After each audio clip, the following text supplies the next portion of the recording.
Good morning. No, good evening. Good evening, everyone. We are excited to have you here.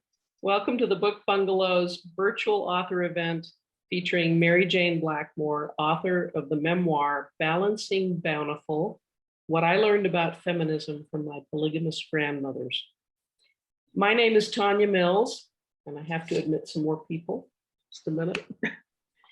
I'm the owner and manager of the Book Bungalow in St. George, Utah, Southern Utah's only independent bookstore that offers all new books and a full range of events.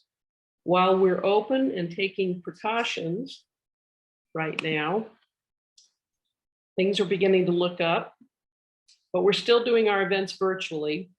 Over the summer, though, we plan to offer a few live outdoor events, and hopefully by fall, we'll be able to bring our events indoors again. Balancing Bountiful is a well-written, fascinating, and intimate look at what it was like to grow up in a loving polygamous community far from Utah, the conflicts that arose around the leadership of Warren Jeffs here in Southern Utah, and finally, Mary Jayne's evolution in terms of how she has come to view society and a world often dominated by men. Sadly, our wholesale distributor, Ingram, doesn't presently have any copies in stock. The reason being that the first print run sold out so quickly up in Canada. And when the publisher put in another order, there's been a delay in that second order. But I will still be posting the link to order the book in the chat room shortly, along with a link to the author's website, and I encourage you to order a copy. It will come to you eventually. It may take a few weeks. Do you happen to have a copy with you, Mary Jayne? I do. Yes. Why don't you show it? There we go. Yes. Okay. This one my son bought for me, which I thought was so sweet. Oh, it is. He went to the bookstore and bought me a copy of my book. Did he ask you to sign it? As a gift, yes. I thought that was really sweet. And I'll also be sure to include the links to order both the book and Mary Jayne's website link at the end of our recording before we post it to our YouTube channel. And those of you who've registered will receive a follow-up email with the YouTube link as soon as it goes live. Mary Jayne Blackmore is the fifth child of 150 children, fathered by convicted polygamist Winston Blackmore. She grew up in the closed-off polygamist community of Bountiful in British Columbia. Her family's staunch fundamentalist Mormon faith imposed fanatical doomsday preparation and instilled a fear of the world outside her peaceful, safe community. But when the church when the church split in 2002 and her father's leadership position was revoked by Warren Jeffs, relationships, I believe, correct me if I'm wrong, relationships with relatives in Utah were strained, if not severed. Okay, Yes. we'll get to that. Yeah. This is called The Split, so okay. Yes. And then in 2017, her father was convicted of practicing polygamy, inciting media sensationalism and increasing worldwide criticism. Through all of this, Mary Jayne was forced to redefine her faith as well as the meaning of family and womanhood. Along with her own healing journey, she now works to support healing within her family and community. She's building her own place in the world as a teacher, educated woman, mother, and writer, and has managed to restore loving bonds with her family, including her father. Balancing Bountiful is a story of coming of age and coming to terms with both past and present. I'm going to begin by asking Mary Jayne to read a few paragraphs from her book. And while she reads, and during my ensuing interview, I encourage all of you to post any questions or comments you may have in the chat box. While she's reading, I'm also going to post those links, I promise. So please take it away, Mary Jayne. Thank you, Tanya. And hello, everyone. Is really exciting for me. And I'm reading from Balancing Bountiful. This one is from page 23, chapter titled Seventh Birthday. In the early days in the Lions Ranch, everyone looked out for everyone the best they could. It was a community that worked together to raise the children, as much out of sheer survival as out of idealism. Those were some lean years, but nobody had any more than anyone else, so the family barely noticed. A lot needed to be done just to keep food on the table and a roof over their heads. The dairy farm where my father and his brothers worked was the main source of income. The gardens, eggs, milk from the dairy, and meat from the chickens and the cow, butchered in the fall, as well as the deer the boys shot, were staples of their diet. There weren't many trips to the grocery store. Just 1 year before my parents married, Grandpa Ray lost his battle with leukemia. He was only 57 years old. He left a startled, half-grown family and 4 wives. My parents, the young couple, moved into the big house with Grams, sharing the cooking and cleaning of the busy, full household with her mother-in-law and her sister wives. Mother became operations manager of a home that was also the center of community life. The house was always filled to overflowing with church visitors or boys who needed to work off some steam on the farm, people in transition after a house fire, or newlywed couples figuring out a place to live. She took on the practicality and efficient personality of someone who had always had too much to do. Uncle Mac summed it up one day, describing my mother, telling the big room full of company, Jayne runs a tight ship. Mealtimes clamor with cousins and uncles sharing stories, songs, and generally not the best manners. On any given night, there are easily a dozen extra people at the family dinner table. It's simple food, usually soup and fresh bread, but it's hot and delicious, and there's always plenty in the big cooking pot. Never send a child home hungry is a rule Grams lives by and says often. The mothers and girls cook the meals and do the dishes, and mostly the boys do the farm chores. That's just how it is. After the dishes are done, the children put on their night clothes and the family starts to gather in the living room.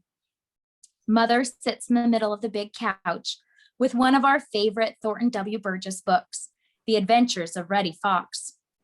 We kids snuggle in close to hear the adventures of the animals on Farmer Brown's farm as we wait for the family to circle on the big shag carpet in the living room floor. Daddy offers a prayer to our dear Heavenly Father for the blessings in our lives and for the sacred principle and for babies to be born into celestial marriage. After the prayer, Daddy grabs his guitar from behind the big rocking chair where Grams gently rocks. The harmonies of the guitar strings croon like childhood lullabies. Daddy says he wrote this familiar tune when his first son was born and his heart was bursting with joy. I sing along, even as my eyes are closing. The arm of the plush brown couch with the little log cabins on the fabric cradles my head. My bare feet are wedged down the side of the cushion. I wiggle in closer to my mother's warmth while the fireplace crackles below us in the basement. Dad sings. Thank you. Now, how old were you when you first realized that your family wasn't quite like most other families in Canada or the United States or the Western world for that matter? How old were you? Yeah.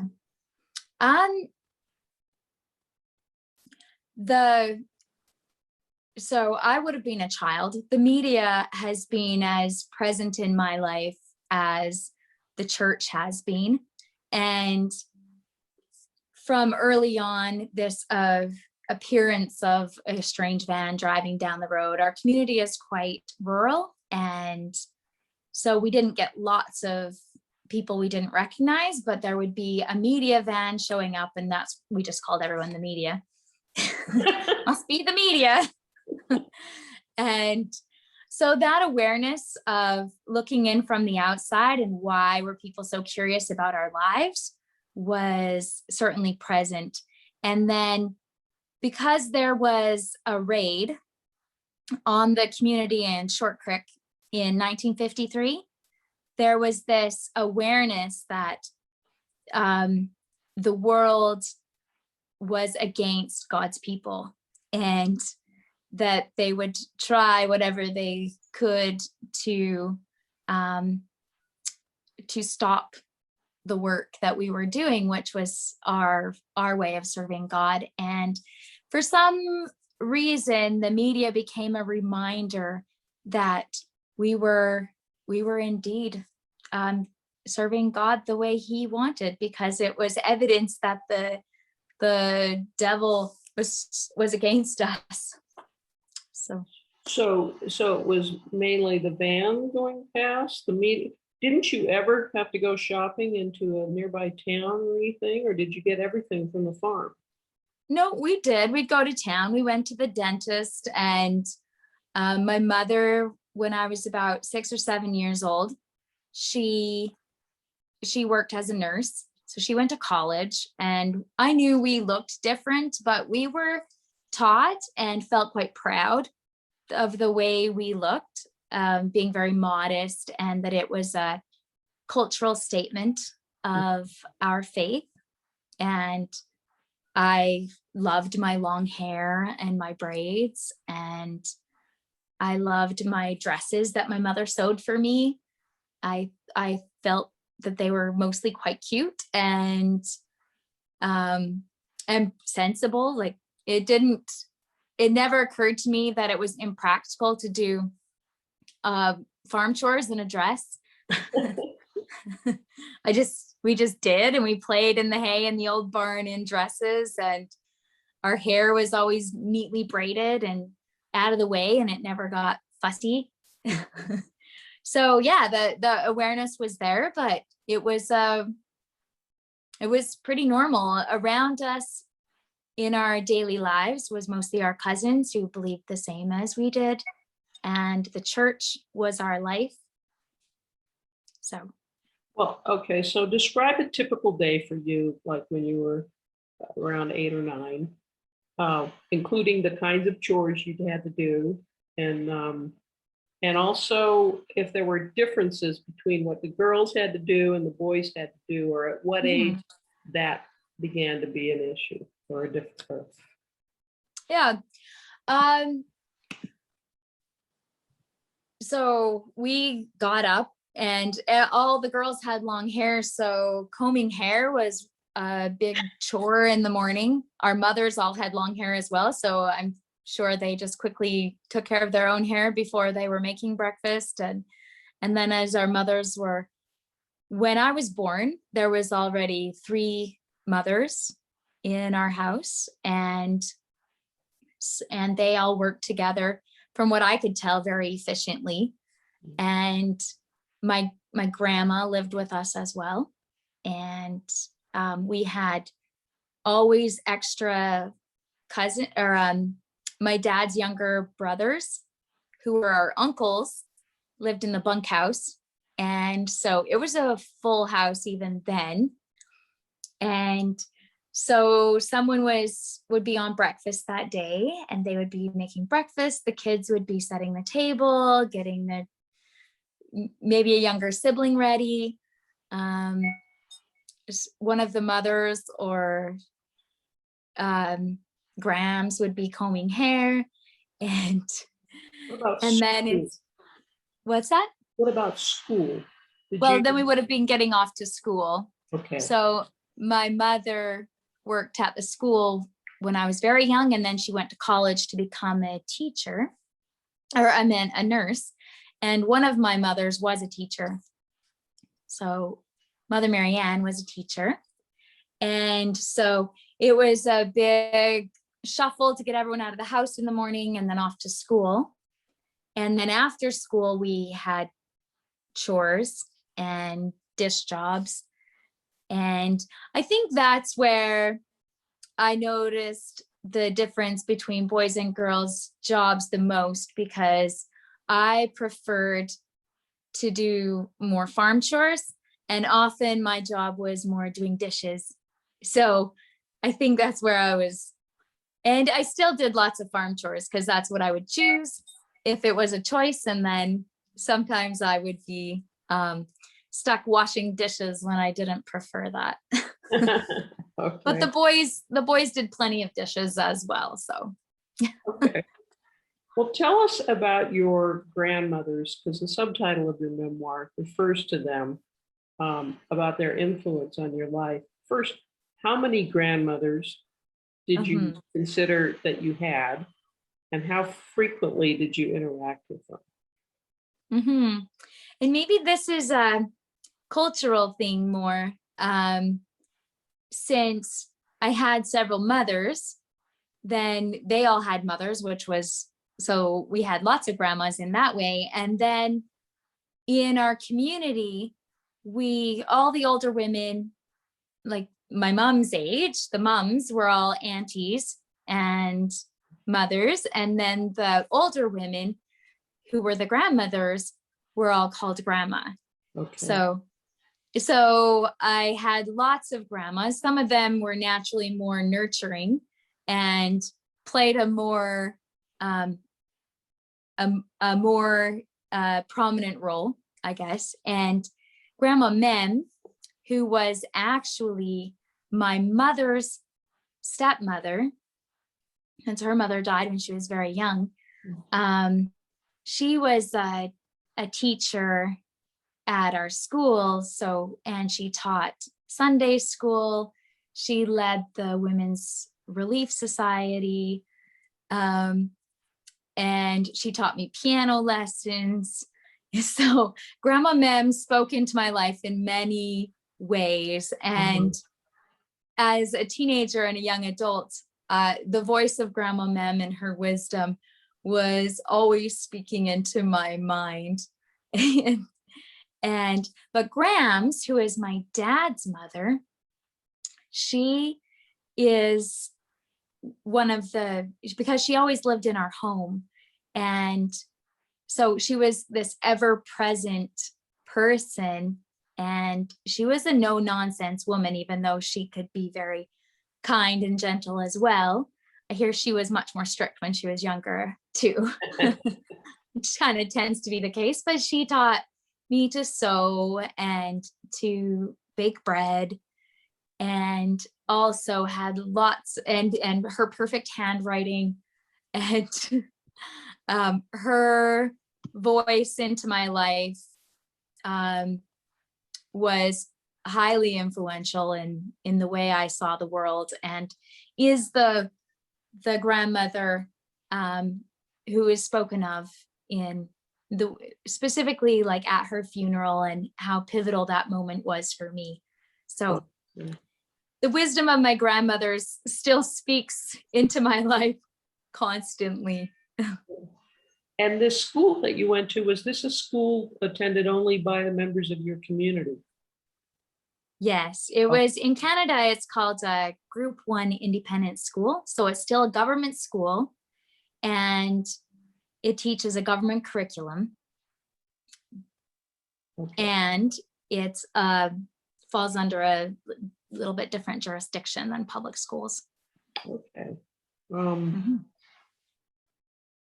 So you said it's probably Grandma Mem's that had the biggest influence on you as far as wide ranging in a lot of different ways.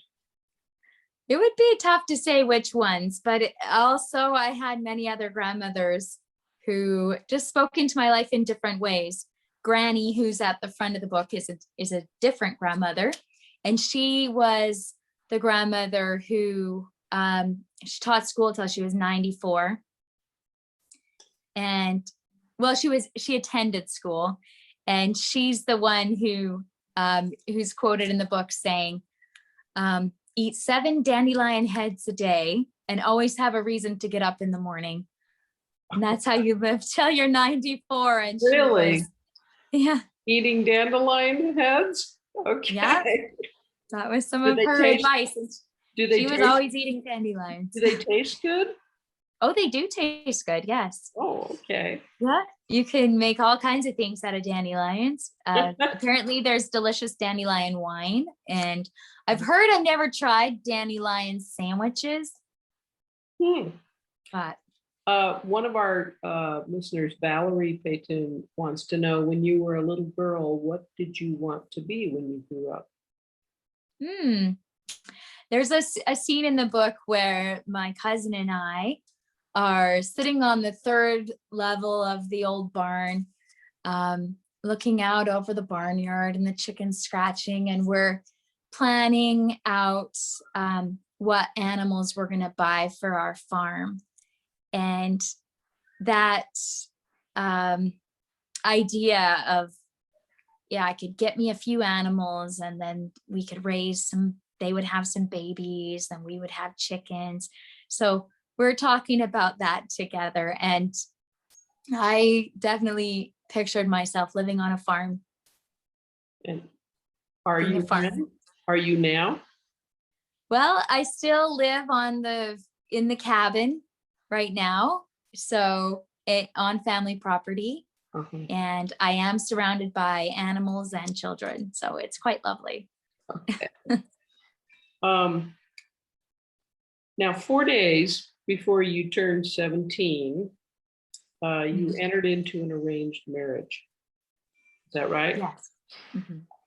Can you tell us what, if any, courtship there was and how things progressed in your marriage? Right. So in the faith, it's a priesthood marriage, and so the way an assigned marriage or a church arranged marriage worked is the prophet was the person who got inspiration from God as to whom you should marry. And who was your prophet at that point? It was Rula and Jess. Okay. And so as a young person, I believed wholly in the idea that when it was time for me to take my place in my marriage and God would speak into my life, my father would then, what would it be called? Like, reach out to the prophet and say, my daughter's ready for marriage. And then so it happened that way. And through inspiration is the way we described it. And so when I was told I was actually just the day I was married, that this is who my husband would be. There was no previous courtship then. And we both, being young and fully in the faith, understood and felt, and I certainly did, that I was this marriage knowing that this was who God had in mind for me to marry. Mm-hmm. And with faith that as we showed up present, ready to get to know each other, then we would fall in love. And so the courtship, the way we described it, you courted after you were married. After you were married. Can I ask, was this somebody from your community there in Bountiful? Or was Not in Bountiful, mostly in Bountiful was my cousins. And I married a young man, he was 19, almost 20, from Utah. Okay. Mm-hmm. And there's a question from Susan Sadler. Did you ever travel down to the FLDS community in Colorado City, or did members from that community come up to Canada? We went back and forth frequently. That's through my teenage years, especially. There's a few chapters like going back and forth in the communities, and it was, I guess, a church mecca of sorts to go to Colorado City, and the opportunity for April conference and fall conference. It was an exciting time. We got new clothes. We really were excited to go see the prophet and hear the words of inspiration from the church. But also for us teenagers, it was a time to go hang out with people who weren't our cousins there was always tons of activities going on. There was cute boys that I wasn't related to.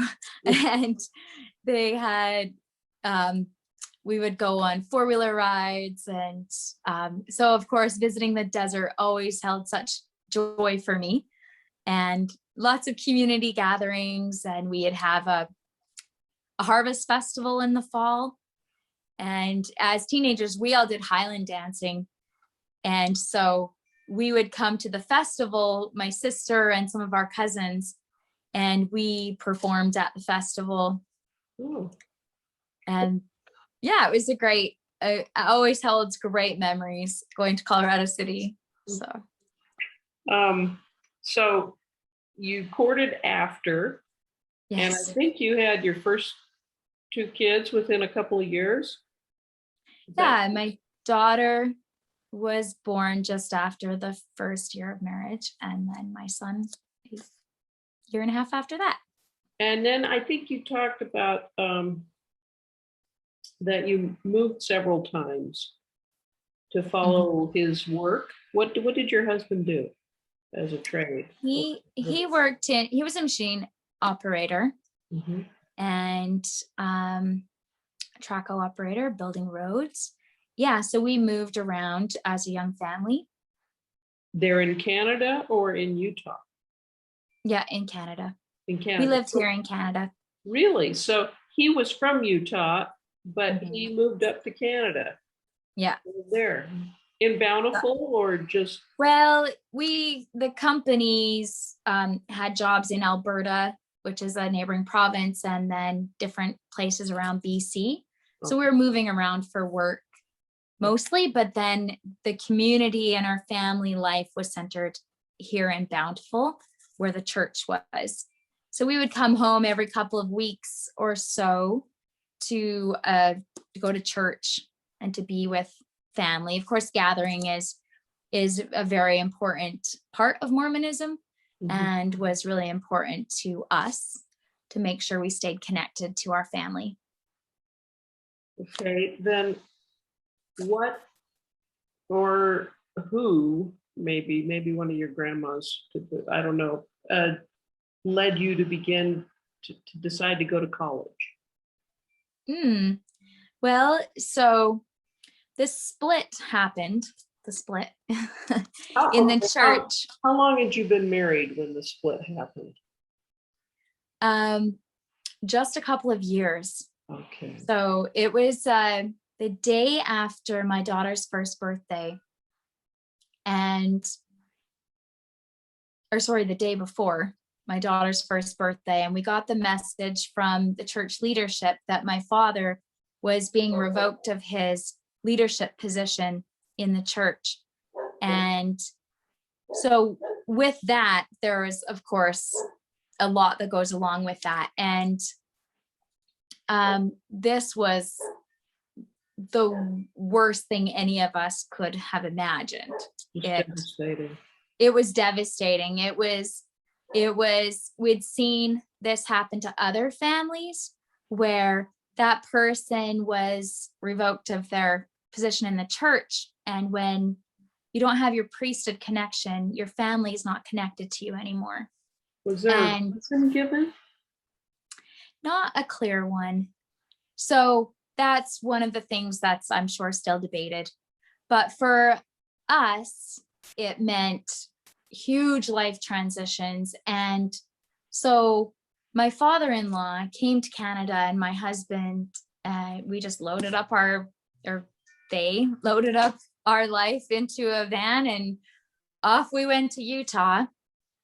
And I, being young and naive and feeling like that somehow I could make sense out of the world, I told my father-in-law, I will come with you if you promise me that I can have an appointment with some of the bishops and leaders in the church, because I need someone to explain this to me.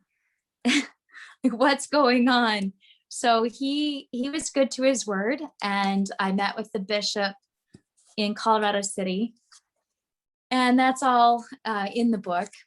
And it was a very heart-wrenching experience of trying to piece together what was happening in the church and why was this example being made of my father. And when it didn't make any sense to so many people. Yeah. You said this had happened to others, Yes.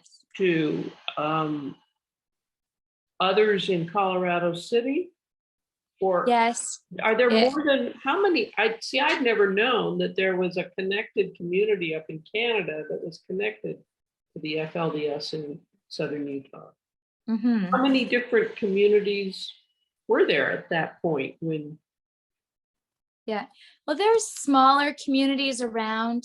Definitely in Salt Lake, there was a larger group, and then smaller communities that would probably travel back and forth to Colorado City frequently.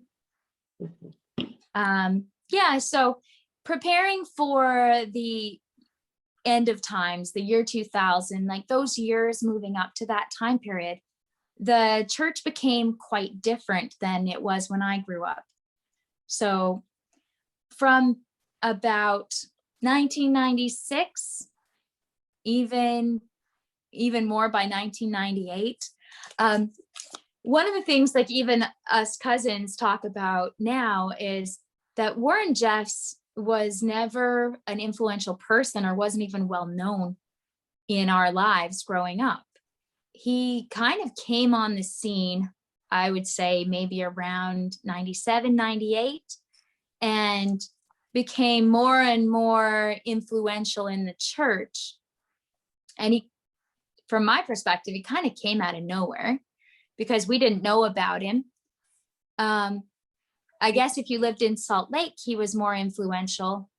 Oh. And then by the time the split happened in 2002, so that was really only about 5 years that there was, and then those years preparing for the great destructions, the end of times, the second coming of Christ, for us in the faith, it was a literal event. It wasn't a metaphor. We were actually waiting for and preparing with saving up food and really looking at our lives, like what could I do to be more prepared, to be more spiritual.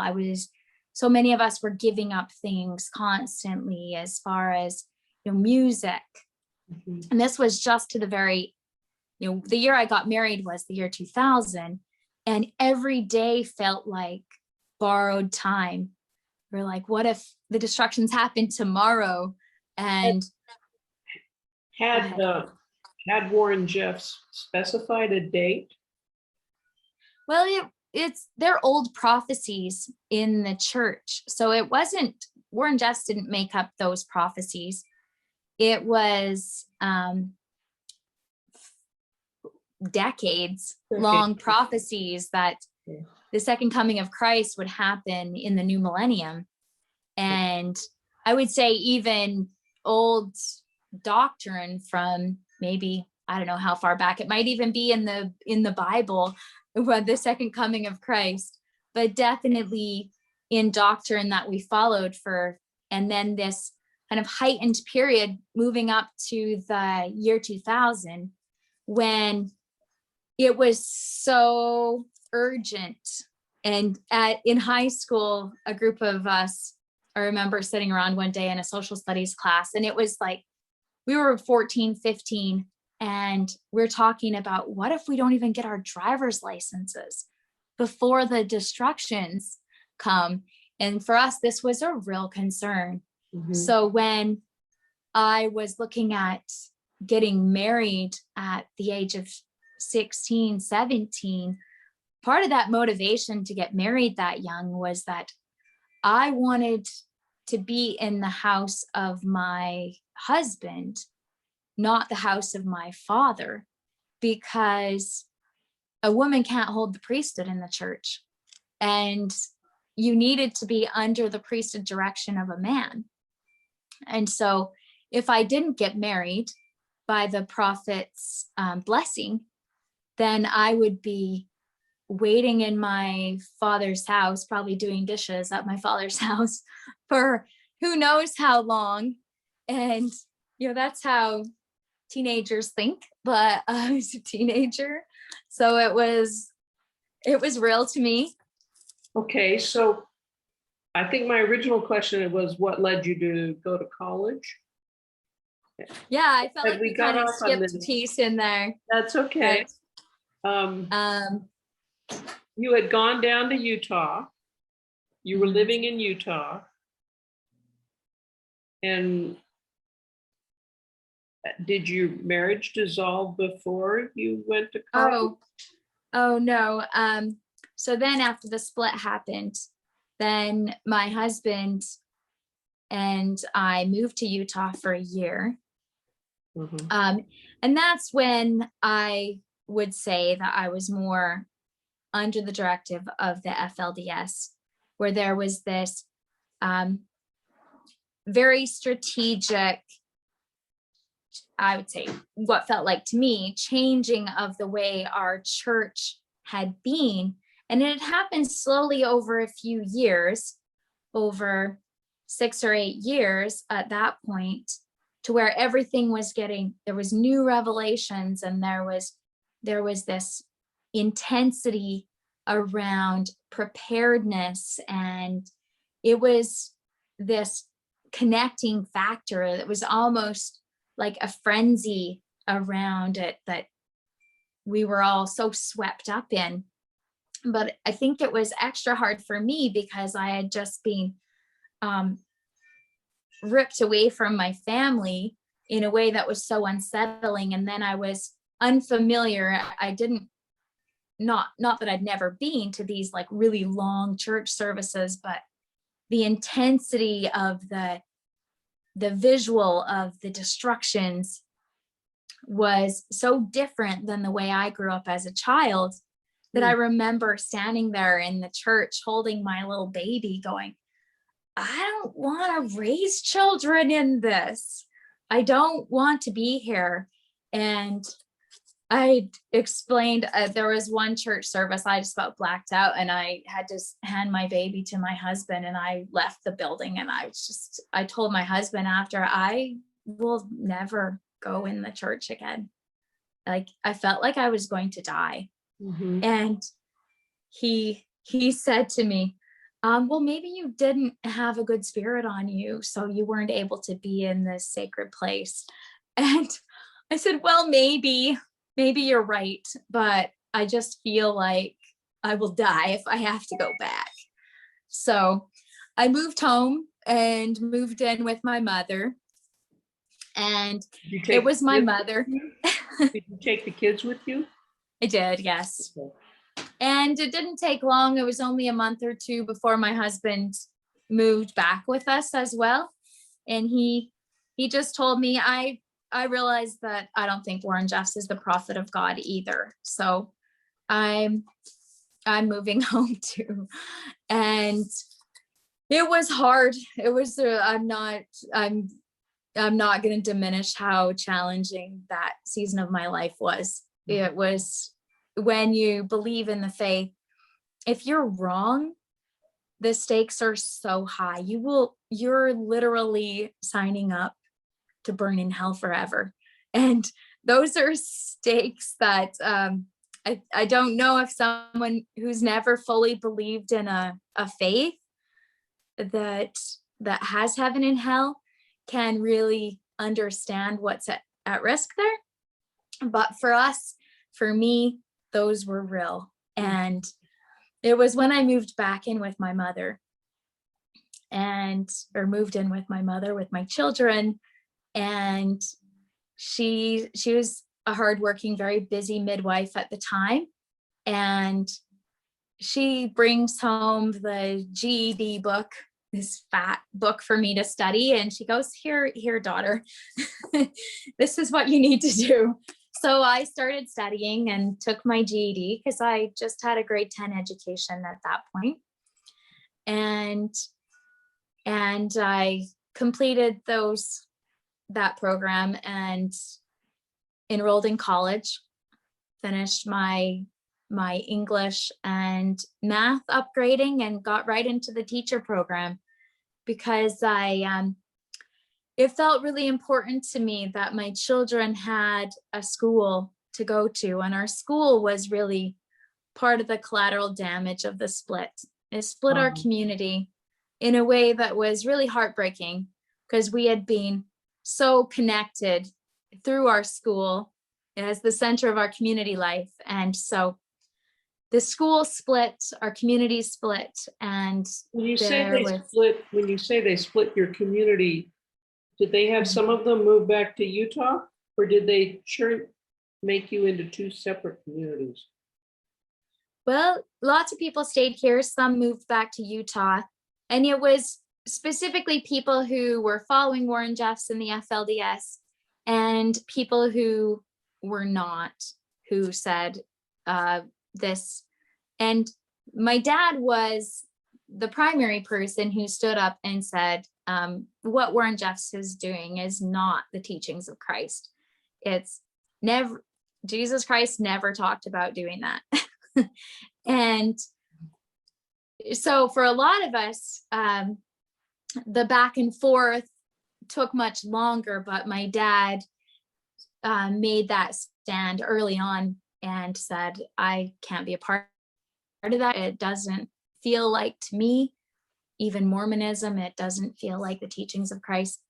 And so that I had that support in making that decision. And I know, I'm sure that was what helped me to make that decision early on, because I was part of the FLDS for only 1 year after Warren Jeffs. Where did you go to college? Oh, yeah. So I started school at the community college here in Canada, in Cranbrook, and I did my Associates of Arts there. And then I went to Utah, to Southern Utah University. And yes, it was, I had some teachers and friends here who had studied at Southern Utah. And an uncle of mine, he recommended it highly. He said, I enjoyed studying at that university so much.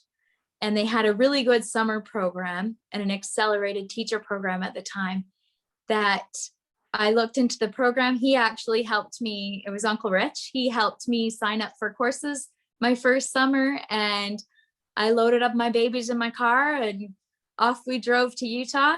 And my son would have been 2.5 at the time. Wow. And I had cousins in Cedar City, not in Cedar City, in Colorado City. But I ended up staying with a friend from the church who they just opened their home and let me stay at their place in Cedar City while I went to university that first summer. That's great. Did higher education play any role in opening your eyes to a wider world? For sure. I think it always does. In ways I probably didn't even know at the time, but finding my voice,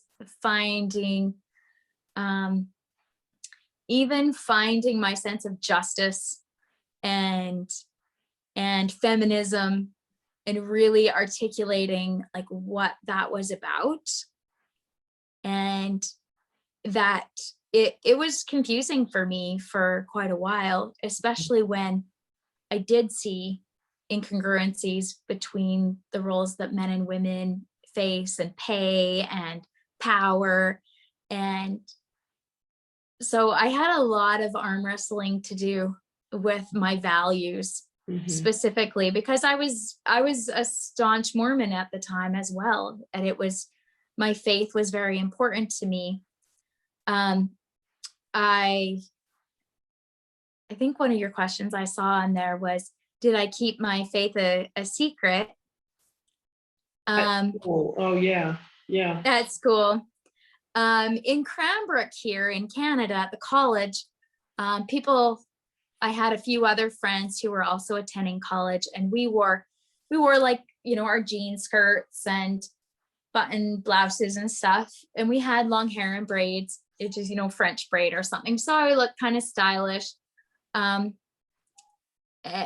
still looked different. And people mostly knew where I was from. Mm-hmm. There was some pushback in the media at that time, like during 2004, 2005. There was a lot of sensationalism in the media around polygamy and my dad and Warren Jeffs. And that made going to college quite tricky, because there would be lots of opinions that came up, and being young and trying to figure out a lot of things myself, I felt often quite defensive and protective of my family, and felt really confused actually when there would be anti-polygamy groups and feminists who were, I know, had good intentions, yet I felt actually quite ostracized by some of the work they were doing, and trying to navigate my inside outside role through my education and my family and my church and my everything. I was trying to tiptoe in between. So it was tricky. It must have been a confusing time. Yeah. Mm-hmm. Well, tell us about what now during this last decade, with your children, beyond your family, what have you been focusing on? Oh goodness, that's a Because fun you've question. done a lot of traveling, haven't you? Yeah, I've been really lucky. Since my marriage broke down, it's been just 10 years actually. Holy cow, in just a couple of days. Sorry, that just popped into my head. Sorry, that threw me off. And in this decade since then, I've really taken some time to look at what my values were. I imagined I was going to have this house full of, big house full of babies, and I have two, and I'm really happy with them, and they're adults. And I've really enjoyed being a mother and a teacher, and all the time that I've invested in that. And having my life take such an interesting detour in the middle has given me space and time to look at what my values are and what my curiosities are. And specifically through those years, one of the things that I did do, even though I was working hard and single parenting and all the trickiness that comes with that, I saved every little bit of money that I had extra and tried to plan a trip every year or every other year if I could. And some of them were short, just a week or so. And some of them, I've done two larger trips that were just about a month long. Wow. And one of them to Turkey and one of them to India. Cool. Yeah. And I felt very lucky with that, gaining that global perspective, and especially as a feminist and a young educated woman, exploring the world with that mindset of looking at women in different cultures and how are women advocating for ourselves, and the ways that we've created space and meaning in our different cultures. And those questions are forever fascinating to me, and talking to women everywhere I had the opportunity was just so rich and meaningful. That's great. I grew up overseas, so. Oh, fascinating. That's an education in and of itself. In fact, we spent 2 years in Turkey, but I was very young when we were in Turkey, so I don't remember much. Oh, what a story. I love that people have stories. I just love it.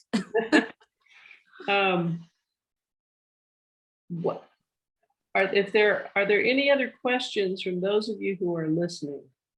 You should ask them now. Okay. I have one last question. Okay. What do you hope readers come away with? Well, actually, I want to ask this other question first, and then I'll get to that last question. Okay, sure. Now, when Warren Jeffs, why was your dad, he'd been practicing polygamy for a long time. Why wasn't it till 2017 that he was arrested? That's an interesting question. Well, he was arrested first in 2009. Okay. But the media and the police had been following, the community and known about Dad and the other polygamists in our community as well for years. And my dad and his brothers and men from our community have been business people in the greater Creston Valley and were well known.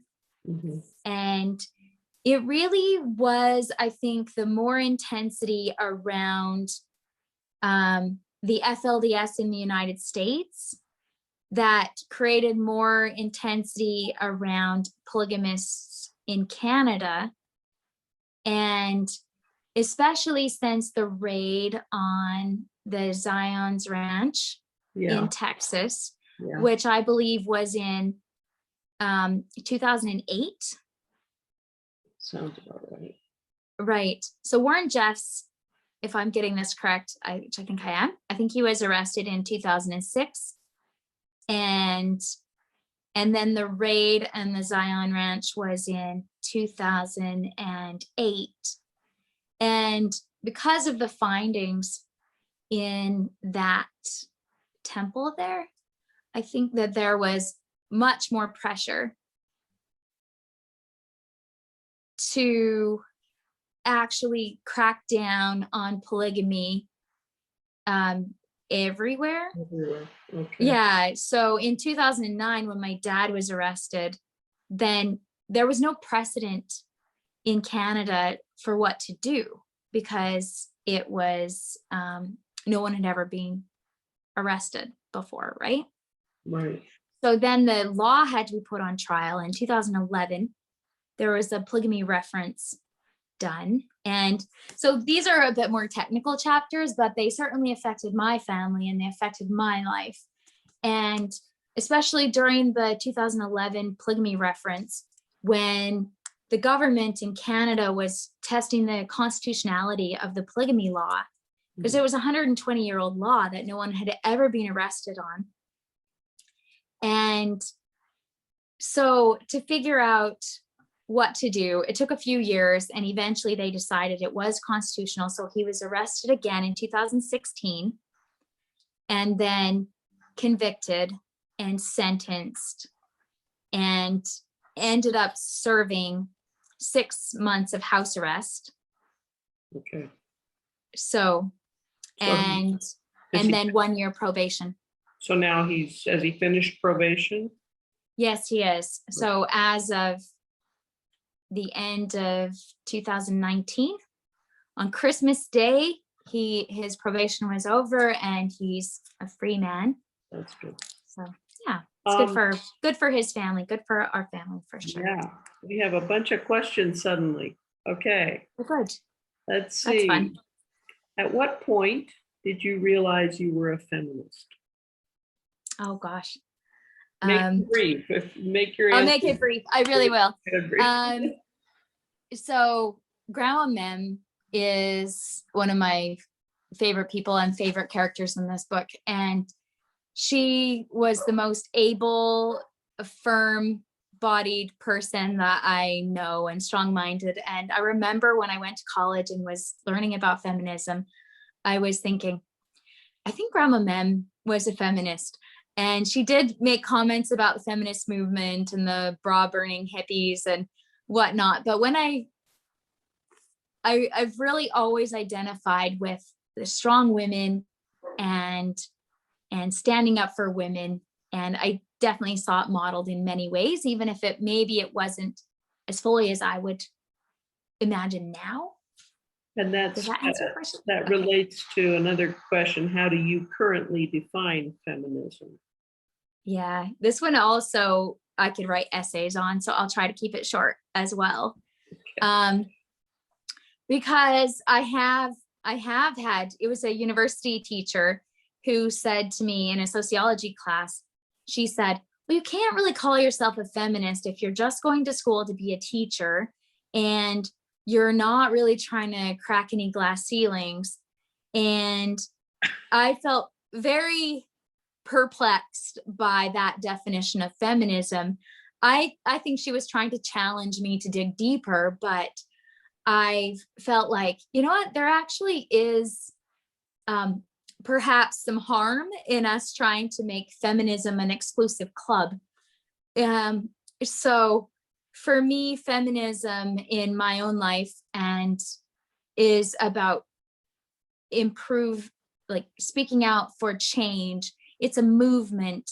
It's about changing the way our society has these ingrained systems that hold women in lower pay, lower power. That's what it's about. It's a political movement. So it's less about the fight between men and women and more about changing the institutions that are holding it the way it is. Okay. And Jan asks, well, I don't know. What do you affiliate with a particular religion now? I would say I have more open spectrum spirituality. And I feel like there's so much value in so many religions and faiths and philosophies. And so I feel that good teachers, even prophets and spiritual leaders, as well as religions, should point people to find the wisdom within themselves. And any that don't, I think I feel cautious about turning over or outsourcing, right? So any that point us to find the wisdom within ourselves and our own connection to God, I feel that there's always some nuggets that I can take away from those spiritual teachings. And there's so many consistencies of that in world religions that I've studied, and different ways that I've been invited to pray with different people or join in rituals or ceremonies. And I always feel so much connection when it's encouraging me to connect to my spirit, to my higher source. Okay. So whereas before you were very much thinking that there was one true church and that you had one true prophet, you no longer recognize just one. Okay. Right. Yes, I was very much in the prophet is the spokesperson of God and takes direct revelation from God for me. So that part but was that in the FLDS or up in your community in Canada too? Yeah, I find that that's it, at least in my experience, a fairly consistent thing with Mormonism. You didn't believe in personal revelation? There's an element of that for sure. Yeah, but it definitely is encouraged to follow the inspiration of the prophet. Okay. And we use the term, the church used the term follow as if led by a thread. So even that, the idea being that if you pull back in any way, you're going to break that very thin tie to the prophet or to the priesthood, and then you'll lose your connection, which is connecting you to God. Would you ever go back to a polygamous marriage? Well, I wasn't currently, or I never practiced polygamy. My husband only had one wife. Okay. Would you ever consider? Right. So my husband and I did discuss at one point, what if we had another partner in our marriage? And it was something, because I grew up in it, it was so normal to me. I even currently, I know healthy people who have healthy family structures who are polygamists. And I, as a child development specialist and a teacher, I see these children, they're healthy children. They have loving connections and a safe home. And so the idea of having multiple partners is not completely foreign or something that I'm morally opposed to. Okay. It probably wouldn't be a traditional Mormon marriage because I'm not a Mormon. Yeah. Yeah. Okay. Susan Sadler asked, did the big split, if you know, result in the breakaway at Centennial City? I don't know what she's referring to. I do. Why don't you explain it to us? Yeah.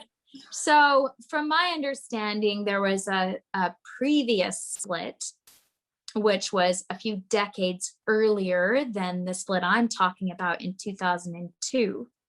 There was a split maybe 20 or 30 years earlier, in which the Centennial Park group split away from the main group in Colorado City. Oh. And then the split that happened, that was the most devastating one in my life, was in 2002, when specifically around Warren Jeff's leadership. Okay. I think the last question here from Jennifer Young. Have you received backlash from the FLDS church, or have they left you alone for the most part? For my book? Is that the question? I'm not sure if she's referring to, I mean, when your father was, how did you put it? They relieved him of his priesthood. Did they also kind of look down on your whole family? Right. I'll do my best to answer this. So the split in the church, really, the FLDS had some really clear instructions to treat people who were not part of the FLDS as if they were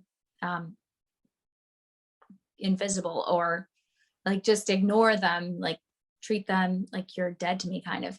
And that was really hard in our community, especially where we were cousins and neighbors and family members. And it really was a lot of hard years where there was lost relationships and people who were, we didn't know where they were or how they were doing. And there's a few chapters talking about my mother looking for my sister who was in the FLDS, and that struggle of just not knowing, are people okay, especially after the raid in Zion, in the temple in El Dorado, Texas. We really didn't know if people were okay or how wild and crazy it had gotten. Yeah. Because we really had no idea. We had no communication with them. We didn't know what was going on in the church. And it wasn't until these reports were coming out of different things that were found there that we're like, oh my goodness, this was like next level. We just assumed like people were privately, just going about their faith, and this was how they were choosing to live. And I'm sure they were, but over the years, so many people have left the FLDS. There's just a small population now. I mean, I think it's over 1,000, so it's not that small. How big was it at one point? When was? Before the split, I've heard numbers of around 10,000. Okay. In all those communities. And now I've heard, I mean, this is like the children and grandchildren, but there's, 10 times that now, probably. Yeah. And So it's an interesting and unusual heritage and narrative that got us to here. And I'm so interested now. This is 20 years later. And one of the things that's come up so much for me in the last decade that I've been teaching school and working, interfacing our communities, our young people are vibrant and curious and getting educations and going into the world. And there still is so much of a shadow of Warren Jeffs and the FLDS. And with our school district and some of our kids going into college programs, I've had to talk constantly about, lots of these kids couldn't pick Warren Jeffs out of a lineup. Right. Like they don't know anything about the FLDS. They don't, some of them have hardly been to church. And so this really is a generation and an era past. Mm-hmm. And that's been part of the motivation for just finishing this book and speaking into the place we're at now, where our communities are at now. Like my family has gone through a struggle with my dad's sentencing, and those 5 years of his sentencing and conviction and serving his 6 months house arrest, and then the media and the constant interfacing in that has been huge. And at the same time, there's these young people living their lives and going out and doing creative, interesting things that it does get quite tiresome when all we can talk about and all we remember is Warren Jeffs. And I go, he's been in jail for 15 years. Right. So, well, finally, what do you hope readers come away with after finishing your book? Mm-hmm. After they finish. Thank you. And I really hope that readers will pick this book up with curiosity and an open mind and meet my family as humans, as interesting people. And my hope has always been to even introduce some of the people that I love, some of these grandmas who are, women are always kind of sidelined in history and in storytelling, and the fact that the only stories told or known about the FLDS or fundamentalist Mormons at all are a few, I don't know, frustrated men who just don't get the point, and frustrating men and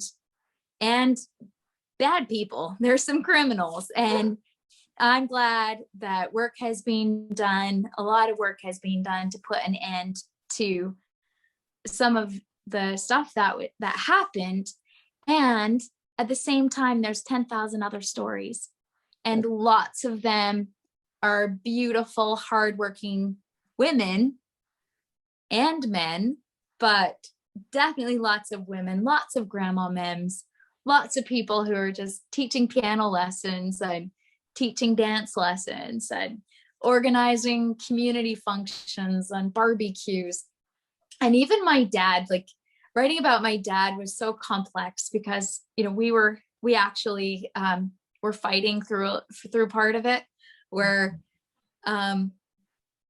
and I still worked at, I just want to create the way I have experienced my dad.